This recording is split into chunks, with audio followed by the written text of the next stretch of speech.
राम कृष्ण हरि जय जय Ram Hari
Ram Krishna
सदा माझे डोळा जड तुझी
सदा माझे डोळा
रघुमाईच्या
Jai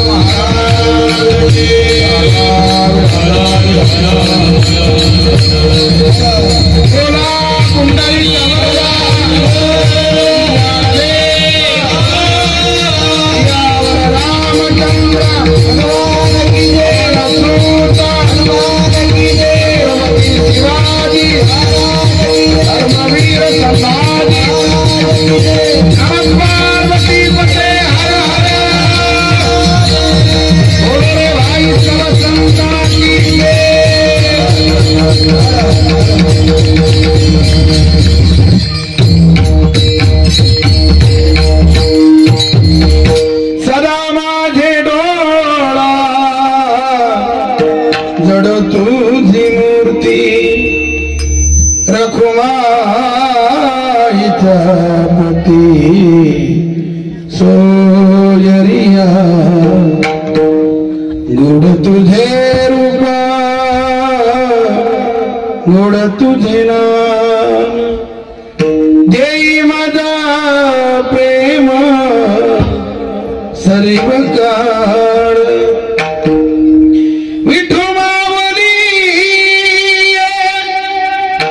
हाती वर देई संचरणी राई हृदयी माझ्या गोड तुझे रूप गोड तुझे नाम देई माझा प्रेम सर्व काळ तुका म्हणे काही न मागे आणि का तुझे पायी सुख सर्व आहे गोड तुझे रूप गोड तुझे नाम देई माझा प्रेम सर्व काळ समचरण सरोज सांद्रणी लांबुदाभ जगन निहित पाणी मंडन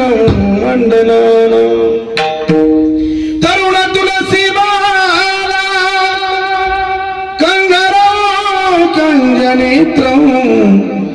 सदय धवलासं विठ्ठलं चिंतया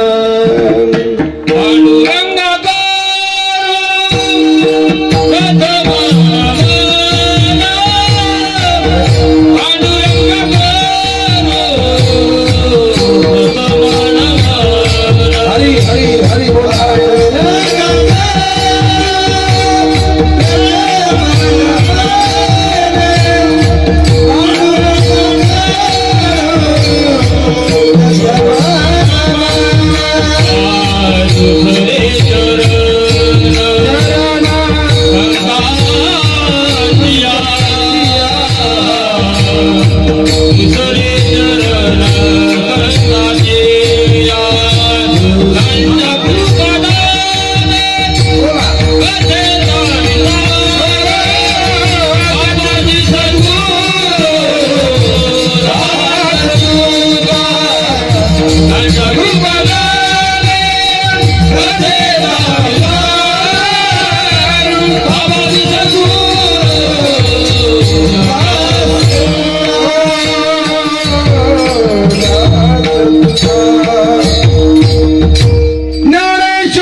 सोपानो भगवान ब्रह्मा मुक्ताख्या ब्रह्मचित्कला जयांचे केली स्मरण होय सकळ विद्यांचे अधिकरण तेची बंधू श्री चरण श्री गुरूंचे ते नमस्कारो नियता आता अभिनवाग विलासिनी ये चातुर्यार्थ कला कामिनी ते श्री शारदा विश्वमोहिनी नमस्कारिणी मनोजवं मारुततुल्य वेगं जितेन्द्रियं बुद्धिमतां वरिष्ठं वातात्मज सख्यं श्रीरामदूतं शरणं प्रपद्ये श्रीरामदूतं शरणं प्रपद्ये के मस्तक हे पायावरी यावर करी संतांचा यावर करी संतांचा यावर करी संतांचा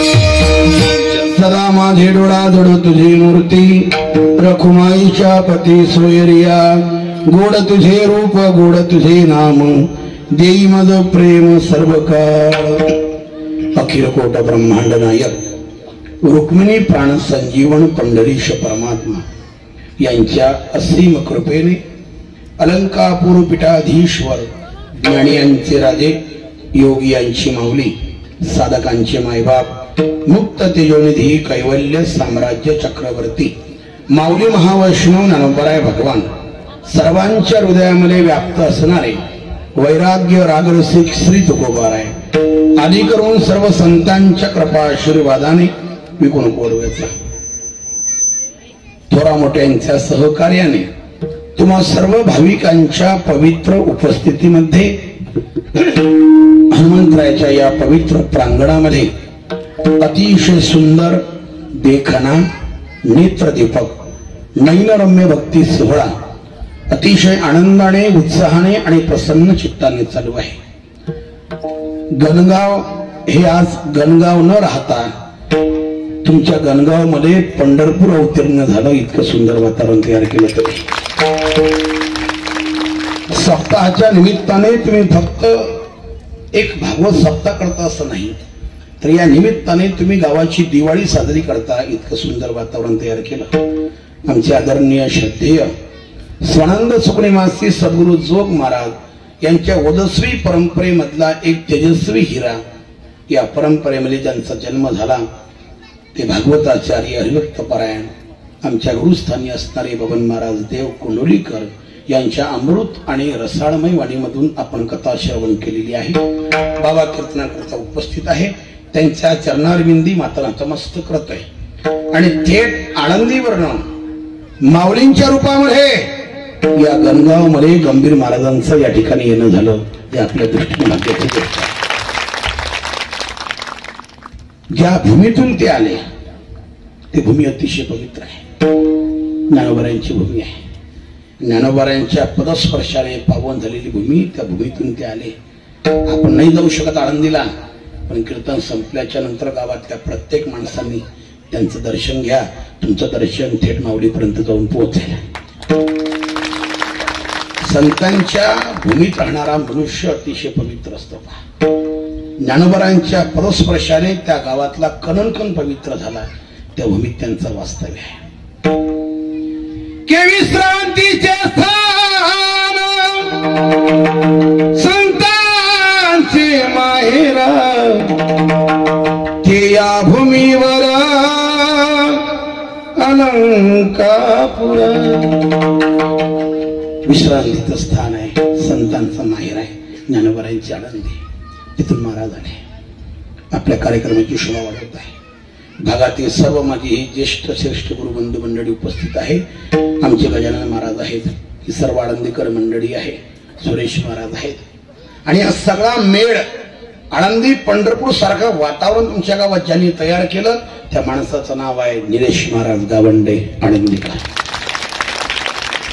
एका शब्दाने 2 दिवसाच्या कार्यक्रमाकरता 365 दिवसापैकी एकही दिवस ज्यांचा खाली नाही त्या माणसाने एका शब्दात 700 किलोमीटरचा प्रवास करावा आणि इथे यावं. याला फक्त निलेश महाराजचं वाणी कारणीभूत आहे आणि त्यांचं संप्रदायामधलं अतिशय स्वच्छ, निखळ, नितळ, प्रांजळ, पवित्र, पारदर्शी, प्रामाणिक आणि समर्पक अशा प्रकारचं जीवन संप्रदायामधलं आहे. स्वानंद सुखनिवासी सद्गुरू जोग महाराज यांच्या परंपरेमधले एक रत्न आहे. ते 4 वर्ष शिक्षण घेत असताना नम्रामधले विद्यार्थी होते. असं अतिशय पवित्र जीवन आहे. आणि भजन भीष्म वैकुंठवासी गाथामूर्ती संत बोधेबाबांच्या प्रत्येक पावलावरती पाऊल ठेवून आपलं ब्रह्मचारी जीवन जगताय असा महात्मा तुमच्या भागातला निलेश महाराज गावंडे आहे.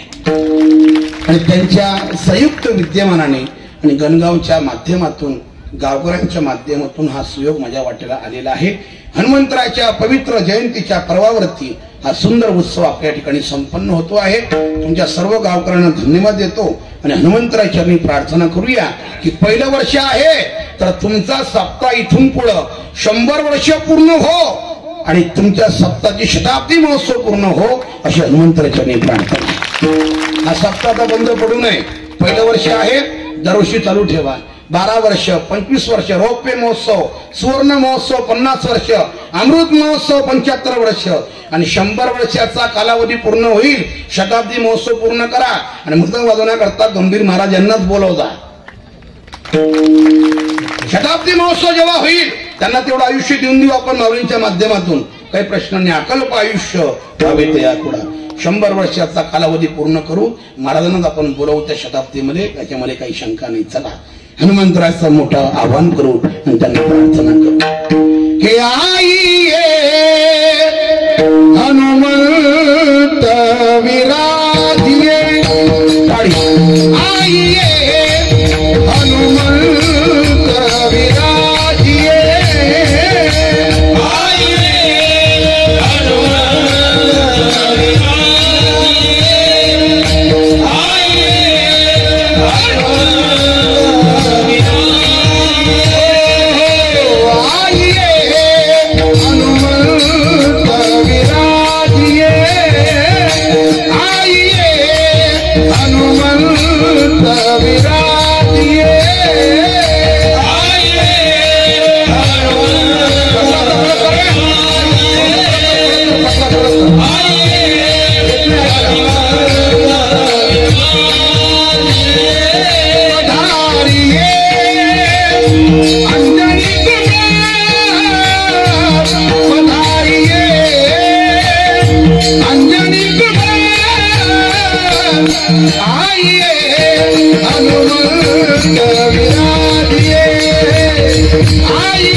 त्यांच्या कृपेने कथा कीर्तन हे पार पडो.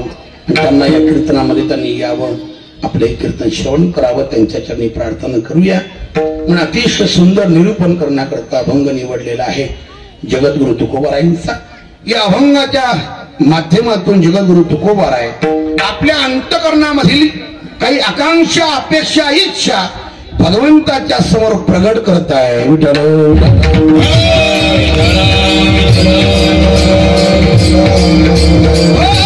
आणि महाराज बोलतात देवा माझ्या डोळ्यांचा विषय तू बनला पाहिजे.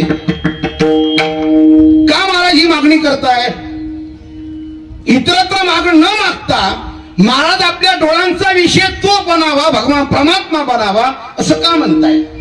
त्याचं महत्वाचं कारण, आपण सर्व लोक एज्युकेटेड आहात, उच्च शिक्षित आहात असं गृहीत धरतो आणि आपल्याशी संवाद करतो. मनुष्याच्या जीवनाचं पतन आणि मनुष्याच्या जीवनाचा उत्कर्ष त्याच्या डोळ्यावरती अवलंबून असतो. विधान पटेल न पटेल स्पष्ट करून सांगतो.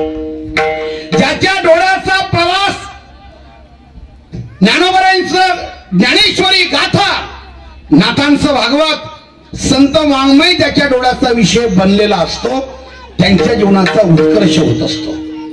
आणि ज्यांच्या डोळ्याचा विषय मोबाईल, टीव्ही आणि अतिशय घाण दृश्य पाहण्याचा ज्यांच्या डोळ्याचा विषय बनलेला असतो त्याचं पतन निश्चित असतं. आपल्या डोळ्याचा विषय काय बनलेला आहे, काय बनला पाहिजे याच्यावरती मनुष्याचं पतन आणि त्याचा उत्कर्ष ठरलेला आहे. एखाद्या माणसाच्या डोळ्यांना जर विषयाची सवय लागली, घाण दृश्य पाहण्याची सवय लागली तर त्याचं पतन निश्चित असतं.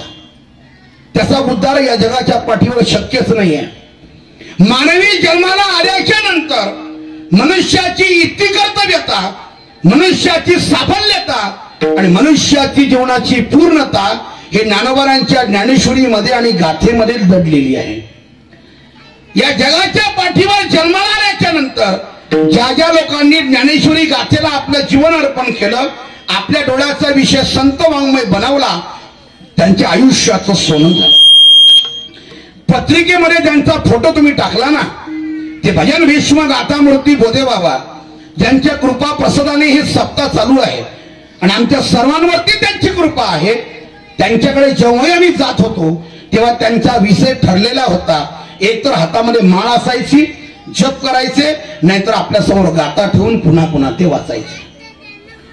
विचारलं संत बोधेबाबांना, बाबा आपल्या तर गाथा पाठ आहे, मग पुन्हा पुन्हा ते गाथे शब्द का वाचता तुम्ही? बाबांचं उत्तर फार छान होतं, ऐकाय पण फार गोड आहे. बाबांनी सांगितलं, अरे माझ्या गाथा पाठ आहे पण मी पुन्हा पुन्हा ते शब्द का वाचतो? कारण माझ्या जीवनाचं संतत्व आणि साधुत्व जीवनाच्या शेवटच्या क्षणापर्यंत टिकलं पाहिजे, म्हणून ते शब्द मी पुन्हा पुन्हा वाचतो. का? ते शब्द माणसाला सहकार्य करतात, पतनापासून वाचवतात. मनुष्याच्या जीवनामध्ये जेव्हा जेव्हा पतन करण्याचा योग येईल, जेव्हा जेव्हा कुकर्म करण्याचा योग येईल, जेव्हा जेव्हा पाप करण्याचा प्रसंग येईल, तेव्हा जगद्गुरु तुकोबारायांचे, ज्ञानोबारायांचे शब्द माणसाला वाचवत असतात. हा, जर त्या शब्दाचा आश्रय घेऊन मनुष्य राहिला तर ते शब्द माणसाला त्या पापापासून बळी पडू देत नाही, बाहेर काढत असतात. प्रसंग कोणाच्याही आयुष्यामध्ये येतो, पतन होण्याचा प्रसंग कोणाच्या आयुष्यामध्ये येतो आणि कोणत्याही वयामध्ये येऊ शकतो, त्याला काही बंधन नाही.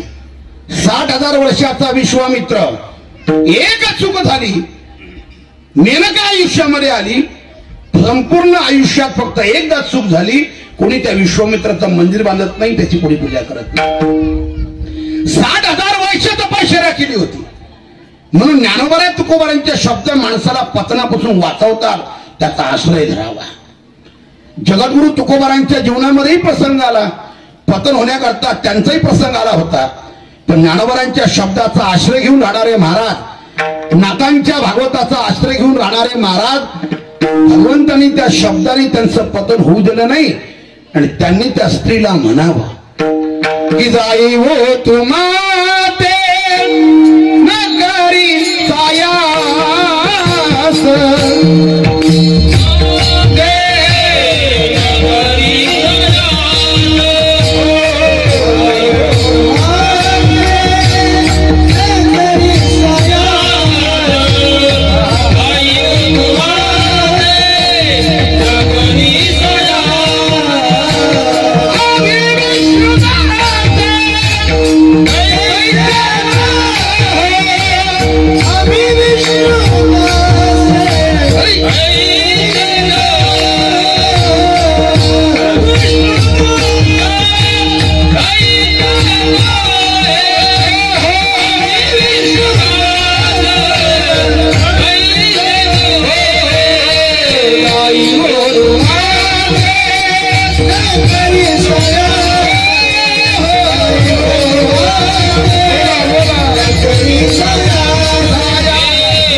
एखाद्या स्त्रीला आपल्या समोर आईचा दर्जा देण्याकरता आणि प्रसंग आल्याच्या नंतर त्या पापापासून मागे सरकण्याकरता ज्ञानोबा तुकोबारांच्या शब्दाचा आश्रय घेत चला. ते माणसाचं पतन होऊ देत नाही. जेव्हा जेव्हा प्रसंग येईल पतन होण्याचा तेव्हा तेव्हा ते शब्द तुम्हाला वाचवतील त्या पतनापासून. म्हणून त्यांचा आश्रय बनवा. आपल्या डोळ्यांचा विषय ज्ञानोबा तुकोबारांच्या ओव्यांना बनवा. या विदर्भाच्या प्रांतामध्ये 11 जिल्हे आहेत. जे मुलं एमपीसीचा अभ्यास करतात त्यांना माहिती आहे. विदर्भ प्रांतामध्ये 11 जिल्हे आहेत. त्या 11 जिल्ह्यापैकी अमरावती नावाचा एक जिल्हा आहे. अतिशय पवित्र आहे जिल्हा. पवित्र म्हणण्याचं एकच कारण की जगदंबेचा अवतार त्या जिल्ह्यात झाला. कौंडण्यपूर. वंदनीय तुकडोजी महाराजांचा जन्म त्याच जिल्ह्यात झाला. संत गाडगेबाबांचा जन्म त्याच जिल्ह्यात झाला. आणि संत ज्ञानेश्वर महाराजांची प्रतिमा या जगाच्या पाठीवर लोकांना कळाली. ज्यांच्यामुळे कळाली त्या प्रज्ञाचक्षु गुलाबराव महाराजांचा जन्म त्या जिल्ह्यात झाला. ही क्रांती विदर्भाच्या प्रांतातील प्रज्ञाचक्षु असणारे संत गुलाबराव महाराज 139 ग्रंथाचा प्रबंध लिहून ठेवला. एका आंधळ्या माणसाची क्रांती आहे. विश्वाच्या इतिहासामध्ये अशी क्रांती आजपर्यंत कोणी केली नाही. डोळस माणसाने ग्रंथ लिहून ठेवावे आश्चर्य नाहीये. जगाचं विशेष नाही. विदर्भाच्या प्रांतात ज्यांचा जन्म झाला ते प्रज्ञाचक्षु गुलाबराव महाराज 139 ग्रंथ लिहून ठेवू शकतात. विश्वाच्या इतिहासामधलं पहिलं उदाहरण आहे. त्याच्या पुढे जातो. माणसाच्या एवढी जन्म झाला त्यांचा. पुरुष जात आहे त्यांची. पण स्वतःला मी ज्ञानेश्वर महाराजांची कन्या आहे आणि भगवान कृष्णाची पत्नी आहे. गोपी भाव म्हणून जीवन जगत होते. नुसतं जगत नव्हते. बाईसारखा वेश धारण करायचे. बाईसारखी फार मोठी वेणी, पायामध्ये पैजण, हातामध्ये बांगड्या, कपाळावरती मोठं कुंकुम तिलक, नाकात नत्ती आहे, कानात कुंडल आहे. बाईसारखे वस्त्र परिधान करत होते. एवढंच नाही, निसर्गाच्या नियमाचं पालन स्त्रीला जे करावं लागतं त्या सगळ्या नियमाचं पालन महाराज करत होते. हे विश्वातलं पहिलं उदाहरण आहे. हे आश्चर्य साधी गोष्ट नाही. तो महात्मा जन्माला आला या विदर्भाच्या प्रांतामध्ये अमरावती जिल्हा. आंधळे होते पण संत ज्ञानेश्वर महाराज जगाला कळाले. पाहण्याकरता कसे होते संत ज्ञानेश्वर महाराज हे लोकांना समजलं नसतं. कारण 12व्या शतकामध्ये काही फोटोची व्यवस्था नाही. काही ज्ञानेश्वर महाराजांचा फोटो कोणी तयार करून ठेवला नव्हता. पण त्याच्यानंतर बऱ्याच वर्षांनी 100-150 वर्षापूर्वी या विदर्भाच्या प्रांतात अमरावती जिल्ह्यामध्ये प्रज्ञाचक्षु गुलाबराव महाराज मोहोळ घराण्यात जन्माला आले. माधानला. आणि एका आखोडच्या पेंटरला सोबत घेतलं गंभीर गुरुजी. आणि त्या माणसाला सांगितलं जसं मी सांगतो तसं तू चित्र तयार कर. महाराज जसे बोलले तसं नाक, तसे डोळे, तसाच फेटा, तसं चित्र तयार झालं ज्ञानोबारायांचं. आणि ते ज्ञानोबारायांचं चित्र जर तुम्ही कधी आळंदीला गेलात तर ज्ञानोबारायांच्या दरबारामध्ये गेल्याच्या नंतर सुवर्ण पिंपळ आणि समोर जा विणा मंडप आहे. त्या विणा मंडपात 4 दिशेला 4 फोटो आहे. उजव्या हाताला माऊलींचा फोटो आहे आणि त्या फोटो खाली स्वच्छ अक्षरात असं लिहिलेलं आहे की प्रज्ञाचक्षु गुलाबराव महाराज माधानकर जिल्हा अमरावती यांनी काढला ज्ञानेश्वर महाराजांचा फोटो. ज्ञानेश्वर महाराज लोकांना कळाले. हे उपकार विदर्भाचे महाराष्ट्रावरती देशावरती. सामान्य प्रांत नाही आपला. फार उपकार आहे. अरे जगद्गुरु तुकोबारांचा जन्म त्यांच्या नंतर झाला पण महाराजांचा फोटो उपलब्ध नाही आहे. महाराजांचा ओरिजिनल फोटो उपलब्ध नाही आहे. जो फोटो आपण घरात लावतो तो फोटो विष्णुपंत पांगनीस यांचा आहे.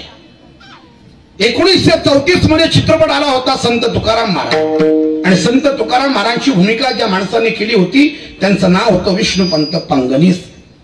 महाराजांची भूमिका करत करत तुकोबारायांचं जीवन त्यांच्या जीवनामध्ये उतरून गेलं. आणि दिग्दर्शक जेव्हा पैसे देण्याकरता त्यांना आला त्यांनी सांगितलं पैसे नकोय. दिग्दर्शकाला असं वाटलं कमी झाले असेल, वाढवून दिले. पण महाराज बोलले पैसे नकोय. त्यांनी सांगितलं तुकाराम महाराजची भूमिका करत असताना अंतःकरणात वैराग्य निर्माण झालं. आता असाच वेश ठेवायचा आहे आणि असं जीवन संपवायचं आहे. महाराज म्हणून जगायचं आहे. आता पैशांना हात लावायचा नाही. आणि तिथून पुढे त्यांची प्रतिमा घरोघरी लोक पूजन करतात. हे त्यांच्या नटाला भेटलेलं हे फार मोठं महात्म्य आहे. हा भाग वेगळा आहे. पण महाराजांचा ओरिजिनल फोटो उपलब्ध नाहीये. ज्ञानेश्वर महाराज जर उपलब्ध असेल तर उपकार आहे महाराष्ट्रावरती विदर्भ प्रांताचे. मला सांगायचं आहे त्याच विदर्भ प्रांतामध्ये अमरावती जिल्ह्यात एक मुलगा जन्माला आला. नाव आहे संतोष महाराज. आणि आळंदीला शिक्षणाकरता गेला. शिक्षण बऱ्यापैकी पूर्ण झालं, त्याचं लग्न झालं आणि त्याच्या संसार वेलीवरती एक फूल उमललं. त्यांना एक मुलगा झाला, नाव ठेवण्यात आलं सोहम. या वर्षी तो मुलगा 5व्या वर्गात आहे, संत ज्ञानेश्वर विद्यालय आळंदी देवासी. पण मागच्या वर्षी त्यांनी आपल्या आयुष्यात जी क्रांती केली ती उल्लेखनीय आणि वर्णनजोगे करण्याजोगे आहे. ज्ञानोबरांची समंत ज्ञानेश्वरी 9033 आणि 700 श्लोकाची गीता त्या चिमुकल्या पोरांनी पाठ केली. स्वानंद सुकणेमासी सद्गुरू जोग महाराज वारकरी शिक्षण संस्थेमधल्या गुरुवर्यांनी त्याचा सन्मान केला, त्याची परीक्षा घेतली. सोशल मीडिया त्याच्या घरी गेली आणि त्याच्या आईला पहिला प्रश्न केला, गणगावकर उत्तर ऐका. त्या बाईचं किती सुंदर आहे. त्या आईला पहिला प्रश्न केला, आई साहेब आतापर्यंत आम्ही मोठमोठे माणसं पाहिली, बुद्धिमान लोक पाहिली, एज्युकेटेड लोक पाहिली, उच्च विद्या विभूषित लोक पाहिली, पण इतका बुद्धिमान पोरगा एवढ्या लहान वयामध्ये आमच्या आयुष्यात आम्ही पाहिला नाही. काय क्रांती केली तुमच्या पोरांनी. कळू द्या संबंध महाराष्ट्राला आणि होऊ द्या माहिती की तुमचा लहान पोरगा इतक्या लहान वयात ज्ञानेश्वरी गीता कसा काय पाठ केली. काय रहस्य आहे पाठीमागचं सांगा आम्हाला आणि कळू द्या जगाला. त्या आईने उत्तर फार छान दिलं. जेवढ्या माझ्या माता भगिनी बसलेल्या आहेत ना, यांना माझी विनंती आहे, एवढं उत्तर आपल्या सोबत घेऊन जा. नुसतं सोबत नेऊ नका, तर तुमच्या हृदय पटलावरती कायमचं कोरून घ्या. आयुष्याचं सोनं होईल तुमच्या. फार गोड बोलली ती बाई. त्या बाईने सांगितलं की माझा लहान वयामधला मुलगा 9 ते 10 वर्षाचा तर ज्ञानेश्वरी गीता पाठ करत असेल, याच्यामध्ये माझं श्रेय काहीच नाही आहे. पण एक गोष्ट मी तुम्हाला आवर्जून सांगते, हा माझ्या पोटामध्ये असताना, माझ्या गर्भामध्ये असताना मी 9 महिने 9 दिवस संत ज्ञानोबरांच्या ज्ञानेश्वरीचे 108 पारायण केली. परिणाम माझ्या पोटी असा हिरा जन्माला आला. के कुलं पवित्रं जननी कृतार्था वसुंधरा पुण्यवतीच तेन. ज्यांच्या घरी चांगली मुलं जन्माला येत असतात ते कुळ पवित्र असतात. ज्या आईने त्याला जन्म दिला ती आई धन्य असते. त्यांच्या पदस्पर्शाने वसुंधरा पुण्यवतीच तेन ही भूमी देखील पवित्र होत असते. आजही 2025 मध्ये ज्ञानोबरांची ज्ञानेश्वरी वाचल्याच्या नंतर काय क्रांती होऊ शकते याचं ज्वलंत आणि जिवंत उदाहरण हे काल परवा घडलेलं आळंदीचं उदाहरण आहे. म्हणून महाराज बोलताय, जीवनाचा उत्कर्ष व्हावा असं वाटते का, तर आपल्या डोळ्यांचा विषय भगवान परमात्मा बनवा अभंगाचं प्रथम चरण.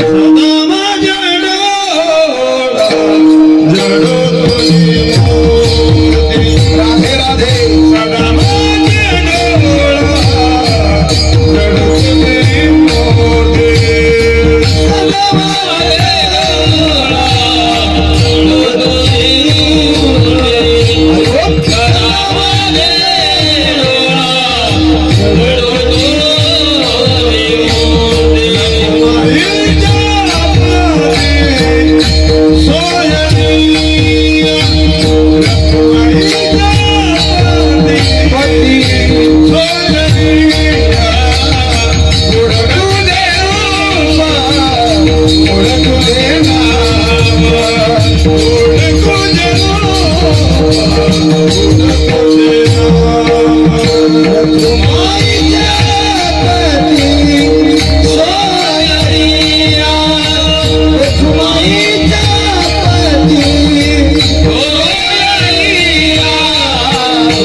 जीवनाचा उत्कर्ष व्हावा असं वाटत असेल तर आपल्या डोळ्याचा विषय चांगला विषय बनवला पाहिजे. गाथा ज्ञानेश्वरी भगवंताचं स्वरूप.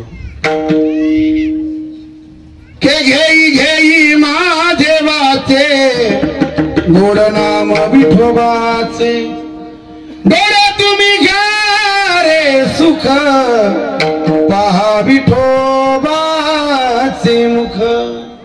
भगवंताचं स्वरूप पाहण्यामध्ये या डोळ्याची सार्थकता आहे, त्याच्यामध्ये जीवनाची पूर्णता आहे. भगवंताचं सतत नामस्मरण व्हावं, संपूर्ण इंद्रियाचा विषय देव बनावा, याच्यामध्ये जीवनाची साफल्यता आहे. संसारातले विषय भोगण्यामध्ये जीवनाची साफल्यता नाही माझ्या दादांनो. की या विषया वाचून काही आणि का सर्वथा रमेची नाही. ऐसा स्वभावाची पाही इंद्रियाचा. इंद्रिय जे जे म्हणती त्याची जे पुरुष ऐकती, ते तरले ना तरती विषय सिंधू. माऊली बोलताय, इंद्रियाच्या अधीन होऊन विषयाचं सेवन करणारा माणूस या भवसागरातून तरुण जाऊ शकत नाही. जीवन अर्पण करावं भगवंताच्या भक्ती करता, जीवन अर्पण करावं त्याच्या नामस्मरण करता. जीवन पूर्ण होतं त्याच्या चरणारविंदी जीवन समर्पित केल्याच्या नंतर. के बड़ी मुश्किल से नरतन मिला है, क्या पता फिर किधर जाएगा. बड़ी मुश्किल से नरतन मिला है, क्या पता फिर किधर जाएगा. कृष्ण कहने से श्याम कहने से, कृष्ण कहने से तर जाएगा. थोडस सहकार्य करा, हात वर 2 मिनिटा करता जोराने. पार भाव से उतरी जाएगा, कृष्ण कहने से तर जाएगा. पार भाव से उतरी जाएगा,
पार भव से उतर जाएगा,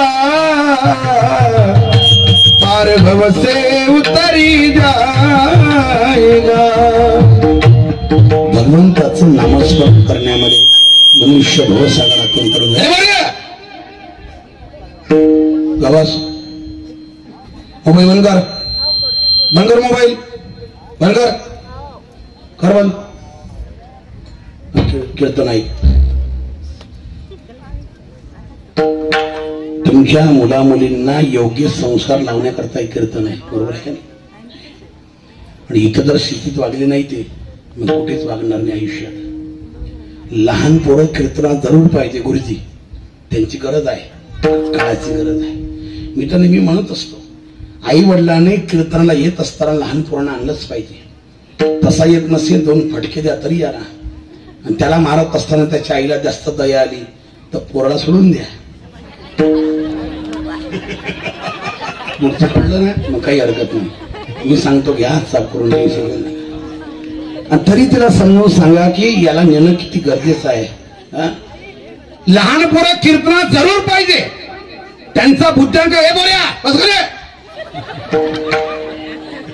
त्यांचा बुद्ध्यांक फार चांगला आहे, हुशार पोर आहे ते, मला लगेच बसता खाली ते हुशार आहेत पोर. एक पोरगा गुरुजी शाळेमध्ये गेला, त्याची हुशारी सांगतो तुम्हाला. शाळेमध्ये गेला, मास्तरने सहज विचारलं, बाळा एकाच वर्गात शिक्षण घेतोय, 4 वर्ष झाले, कधी अभ्यास करणार? अरे तुझ्या वयाचे ज्ञानेश्वर महाराज होते तेव्हा त्यांनी ज्ञानेश्वरी सारखा ग्रंथ लिहिला, तू केव्हा अभ्यास करणार आहे? मुलगा म्हटला, सर माझ्या वयाचे ज्ञानेश्वर महाराज होते तेव्हा त्यांनी ज्ञानेश्वरी लिहिली, मला मान्य आहे, पण तुमच्या वयाचे ज्ञानेश्वर महाराज जेव्हा होते ना सर तेव्हा त्यांनी समाधी घेतली, तुम्ही केव्हा घेता? खरंच म्हणतो तुम्ही हसले की मला आवडणार नाही. पूर्ण चाप्टर असतात महाराज, बोलण्याकरता फार हुशार आहेत, पूर्ण वाद नाही आहे, पण त्यांच्या योग्य वयामध्ये, त्यांना या वयामध्ये जर हे बाळकडू तुम्ही पाजलं नाही तर भविष्य त्यांचा फार हानिकारक आहे. या वयात त्यांना हे संस्कार देणं गरजेचं आहे. चांगल्या गोष्टीची पेरणी करावीच लागते, ती पिकांची असो अथवा ते विचारांची असो. बारके नाही का, चांगले पिकं पेरावेच लागतात. गहू, हरभरा, तूर, कापूस जे काय तुम्हाला घ्यायचं असेल त्याची पेरणी लागवण करावी लागते, तेव्हा ते प्राप्त होतं. वाईट पिकांची पेरणी करावी लागत नाही. वाईट पिकं म्हणजे ज्याचा काही उपयोग नाही अशा पिकांची पेरणी करावी लागत नाही. गांजर गवत कोणी पेरतं का इकडे? आल्याशिवाय राहते का ते? किती कंटाळले महाराज लोक त्याला, तरी आल्याशिवाय राहत नाही. विनाकारण ज्याचं काही काम नाही ते आपोआप येत असते, त्याची कोणी पेरणी करत नाही. नदीच्या कडेला एक झाड असतं, सर्व दांडी असते त्याची, 2-4 त्याला पानं असतात हिरवे, 1-2 फुलं असतात पांढरे. त्या झाडांना तुमच्याकडे काय म्हणतात? काय बरोबर आहे? बेसरम बरोबर आहे ना? झाडाचं नावच बेसरम, आपण त्याला काय करणार? लोकांनी त्याचं नाव का बेसरम ठेवलं माहित आहे का? त्याला काही खतपाणी घालावं लागत नाही, पण लावावं लागत नाही, बेसरमासारखं आपोआप येतं ते, त्याचं नाव बेसरम ठेवलं. काही माणसं बेसरम असतात हा भाग वेगळा आहे, सोडून द्या विषय. त्यांना किती सांगा देवाचं भजन करा, या खेळत ते येतच नाही. वाईट पिकांची पेरणी करावी लागत नाही, ती आपोआप येत असते, सोडून द्या पिकं. चांगल्या विचारांची पेरणी करावीच लागते, वाईट विचारांची पेरणी करावी लागत नाही. तंबाखू खाण्याचं कोणाला शिकवावं लागत नाही, आपाप पोरं शिकतात. दारू पिण्याचं कोणाला शिकवावं लागत नाही, आपाप लोक शिकतात. वाईट वागण्याचं कोणाला शिकवावं लागत नाही, त्याचे कुठे क्लासेस नाही, त्याचे कुठे ट्युशन्स नाही, तरी पोरं शिकतात. आता बारक्या बारक्या लहान लहान पोरं आहे, थोडेसे मोठे व्हायला लागले, घरात बोबडे बोलायला लागले की ते शिवीगाळ करतात. प्रत्येक मुलं शिवीगाळ करतात.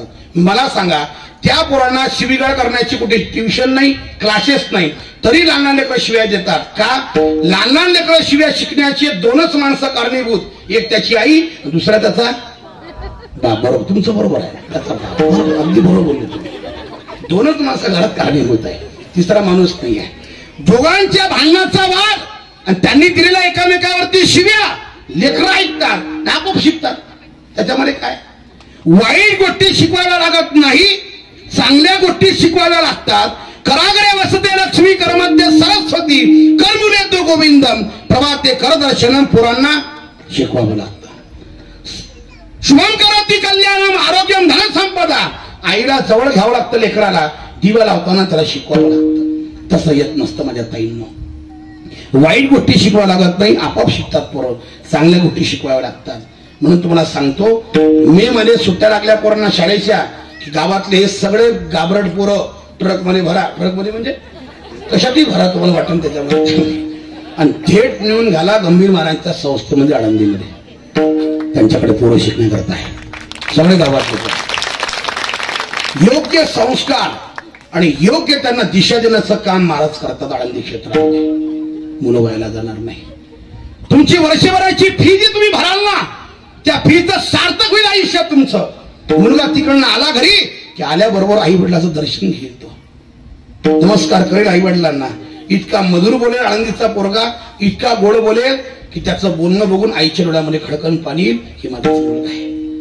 ज्ञानोबरांचं भजन करेल, तो माऊलींचा जप करेल, ज्ञानोबरांच्या समाधीला डोकं लावून जीवन धन्य आणि कृतार्थ करून घेईल. तो आपल्या पोरांना पाठवा, त्यांना डॉक्टर बनवा, इंजिनियर बनवा, काही बनवा, पण त्यांना ज्ञानोबरांच्या सानिध्यात राहू द्या.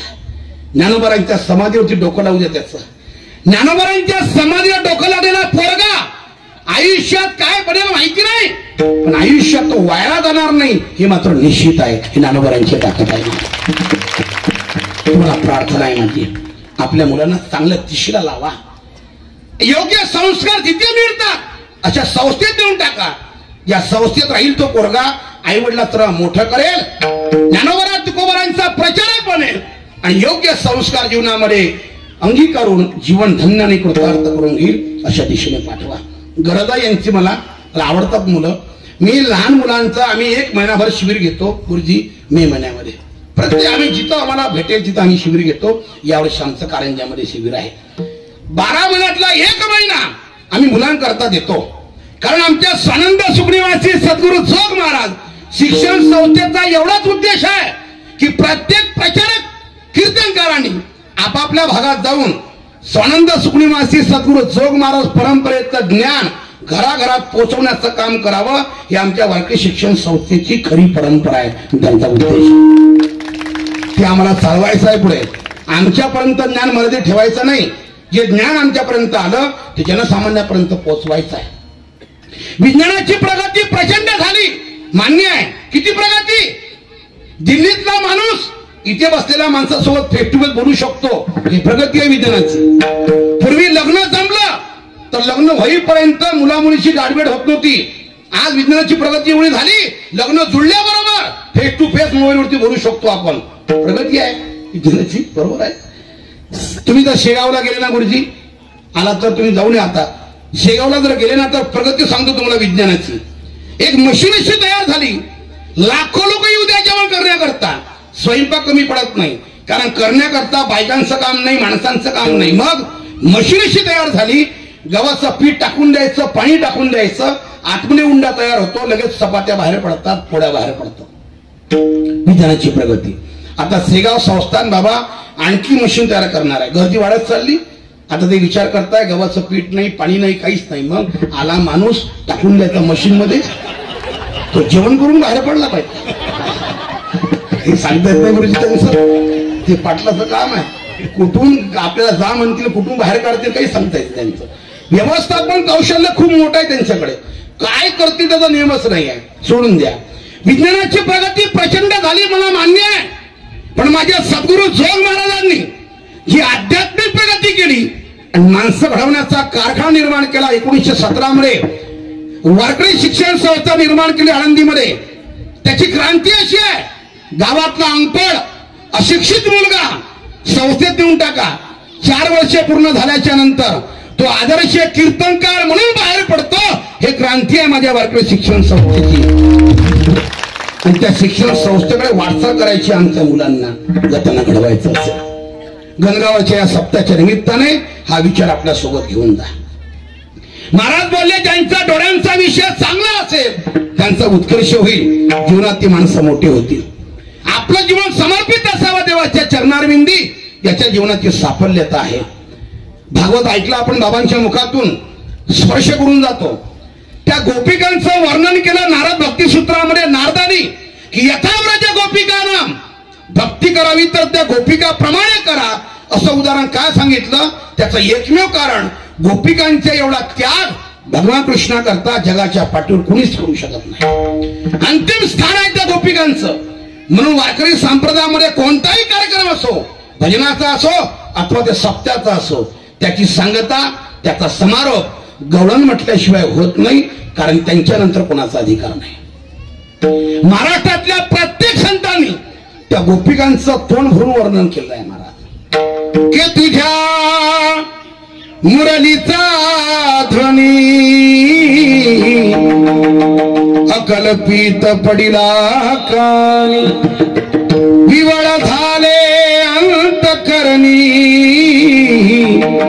मी घर धंदा विसरले, आहारे सावळिया कैसी वाजवली मुरली, आहारे सावळिया कैसी वाजवली मुरली. मुळात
येऊनी हृदयी संचरली आहारे सावडिया कैसी वाजवली मुरली. काय त्याग होता. भगवंताच्या मुरलीचा स्वर कानावरती पडला. घरातल्या सर्व धंद्यांना विसरून जायचं. काय विसरायचं. पती सुताचा विसर पडला. जगातलं आश्चर्य बाळा स्तरदेव विसरले माय. आपल्या मुलांना दुग्धपान करण्याकरता विसरून जायचा. किती मोठा प्रचंड त्याग होता महाराज. आणि म्हणून कृष्णाच्या हृदयामध्ये घर केलं होतं. भगवंतानी त्यांच्या हृदयात घर केलं. आणि कृष्णाने सुद्धा आपल्या अंतःकरणात त्यांना जागा दिली. आपल्या डोळ्यांचा विषय भगवान परमात्मा बनवा. मनुष्याच्या जीवनाची सार्थकता आहे, साफल्यता आहे. महाराज बोलले त्यांच्या विषय आपला बनण्याकरता देवाकडे आहे तरी काय. देवाचं स्वरूप अतिशय गोड आणि त्याचं नामस्मरणही अतिशय गोड आहे.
सर्वांनी वर हात करायचं आहे. भजन करायचं आहे भगवंताचं आणि सेवा संपवायची आहे लवकरात लवकर. काळजी करायची नाही तुझ्या जीवात. करा एकदा, कंटाळा करू नका. एकदाच फक्त आता. वा वा. पंढरपूरला आहे. पंढरपूर अतिशय सुंदर. राहू द्या रात्रभर असेच. 2 मिनिटं फक्त 2 मिनिटं. तुले हरी का नाम विठ्ठल पांडुरंगा.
क्या बात है, साउंड वाले बहुत बढ़िया, वाह वाह,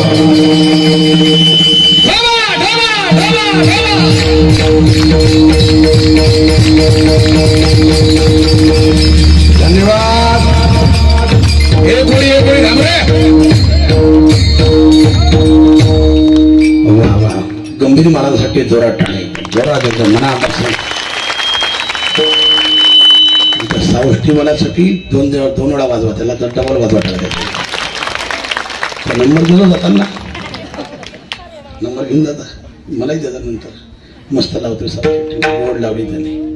महाराज बोलले की भगवंताचं स्वरूप इतकं गोड आहे, त्याचं नामही गोड आहे आणि त्याचं स्वरूपही गोड आहे। के गोड तुझे रूप, गोड तुझे नाम, देव प्रेम सर्वका। त्याचं स्वरूप पाहिल्याच्या नंतर जगातली कोणतीच गोष्ट पाहण्याची गरज नाही आहे, इतका सुंदर आहे तो। के राजस सकुमार मदनाचा पुतळा, रवी शशी कळा लोकलिया, कस्तुरी मळवट चंदनाची ओटी, रुडे माळ कंठी वैजयंती राज, सुकुमार मदनाचा पुतळा, सुकुमार मदनाचा पुतळा। क्या बात है, बहुत बढ़िया।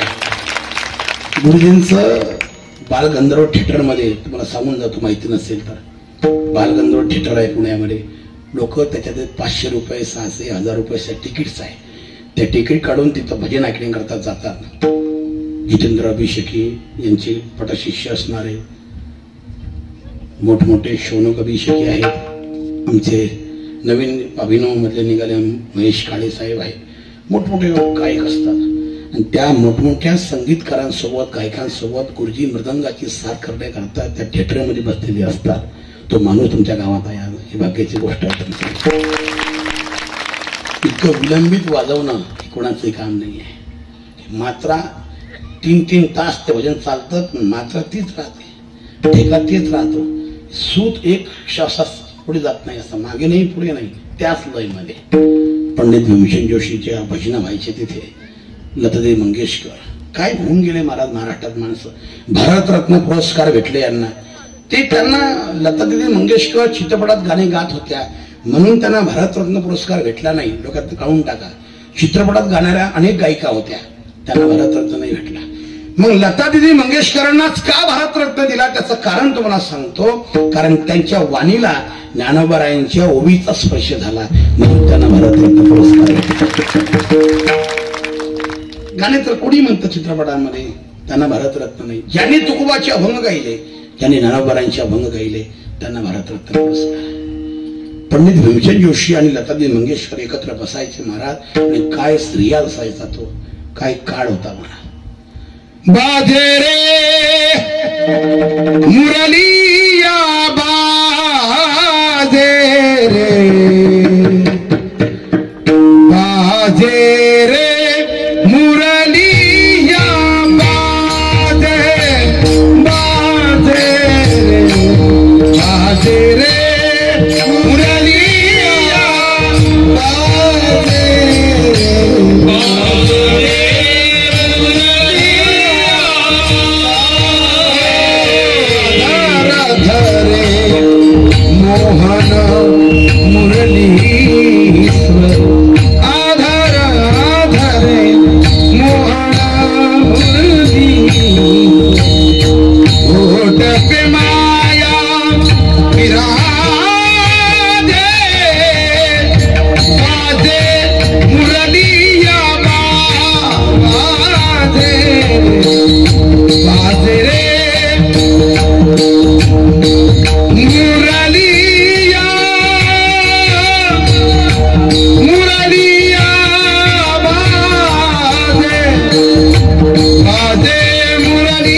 असा महाराज काळ होता महाराष्ट्राचा. सकाळी सकाळी गीत लागायचे, आपल्या करणा लागायचा आपल्या मंदिरावरती छोटासा असा. लोक महाराज त्या ठिकाणी कॅसेट लावायचे आणि कॅसेट लावल्याच्या नंतर काय सुंदर गीत लागायचे महाराज. केमलय गिरीचा चंदन चरचित धूप दीप दाविला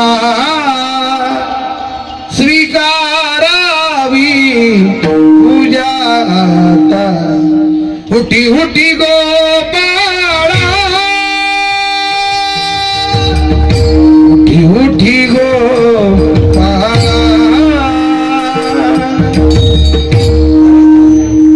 किती गोड लागायचं. काही हरकत नाही, काही हरकत नाही. आपला आवाज चालू झाला. तुम्ही फक्त साथ द्या. गुरुजी साथ आहे मला. कोणाचा आवाज किती सुद्धा ना हो, आपल्या ज्ञानोबरायांचा आवाज आहे, कमी पडणार नाही. जोरात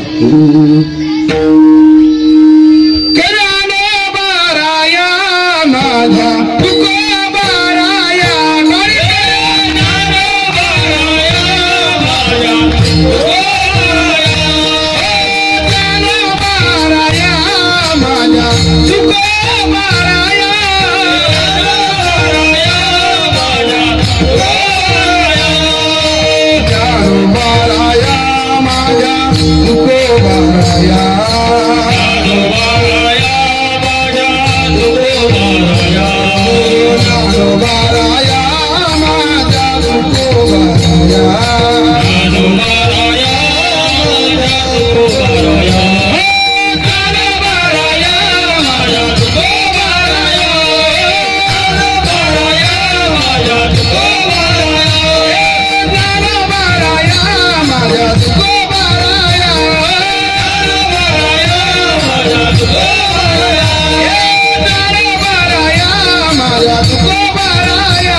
सर्वांनी जय श्रीराम.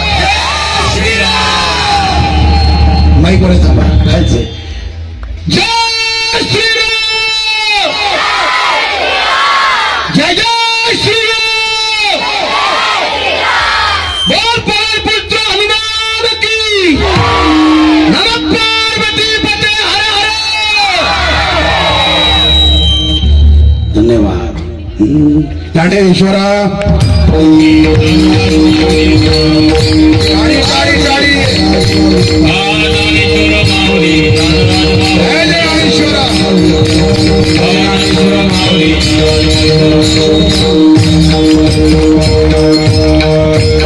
विठू मावलिये हाती वर देई संचरणी राही हृदय माझ्या. गोड तुझे रूप गोड तुझे नाम देई मज प्रेम सर्व काळ. तुका म्हणे काही न मागे आणिक तुझे पायी सुख सर्व आहे.